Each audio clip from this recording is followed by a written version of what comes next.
এই সূরাটা যে ব্যক্তি রাতের বেলা পড়বে, বর্ণনা এসেছে যে দারিদ্রতা আপনাকে স্পর্শ করবে না ইনশাআল্লাহ।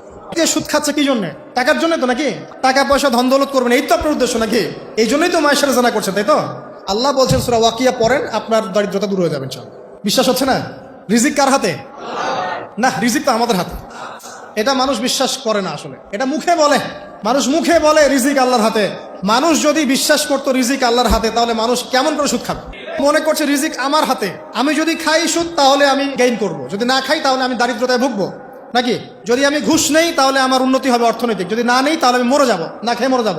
যদি আমি দুর্নীতি করি তাহলে আমি বাঁচবো, আমার সন্তানরা ভালো থাকবে, যদি না করি আমি দারিদ্রতায় মরে যাব, তাই তো? এই কনসেপ্ট ছাড়া কেউ এগুলা কাজ এমনি করতে পারে নাকি? নিঃসন্দেহে আমরা মনে করি যে রিজিকের মালিক আমরা, আল্লাহ নয়। শুধু মুখের মধ্যে বলি যে রিজিকের মালিক আল্লাহ। রিজিকের মালিক যদি আল্লাহ হতো তাহলে আমি হালাল পথে থাকতাম এবং তাওয়াক্কুল করতাম যে আল্লাহ আমাকে যা রিজিক দিয়েছেন তা তো আসবেই, আসবে না? আসবেই।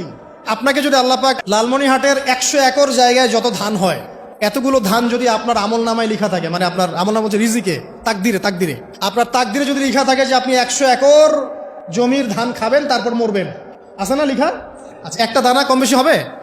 আপনি যদি আল্লাহর প্রতি তাওয়াক্কুলই করেন তাহলে আপনি হালাল পথে থাকবেন, বিশ্বাস করবেন যে আল্লাহ পাক যেটা লিখে রাখছে আমার তাকদিরে রিজিক, এর একটা দানা রেখেও আমি পৃথিবী থেকে যাব না, সিম্পল। তখন আপনার অন্য পথে যাওয়ার কোনো কারণ নাই।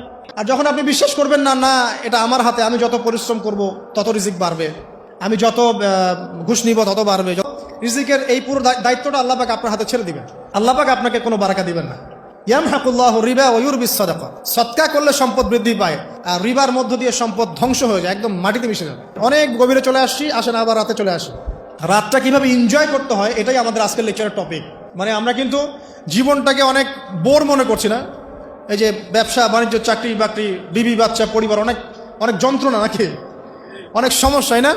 কিন্তু আল্লাহ পাক ইসলাম দিয়েছেন কিন্তু জীবনটা উপভোগ করার জন্য। কি জন্যে? উপভোগ করার জন্যে। আমরা আগে ভাবতাম আল্লাহ পাক ইসলাম আসলে কি জন্য দিলেন মানব জাতির?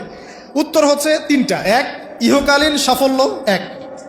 2, পরকালের মুক্তি, আর 3 হচ্ছে আপনার জীবনটাকে উপভোগ করার জন্য।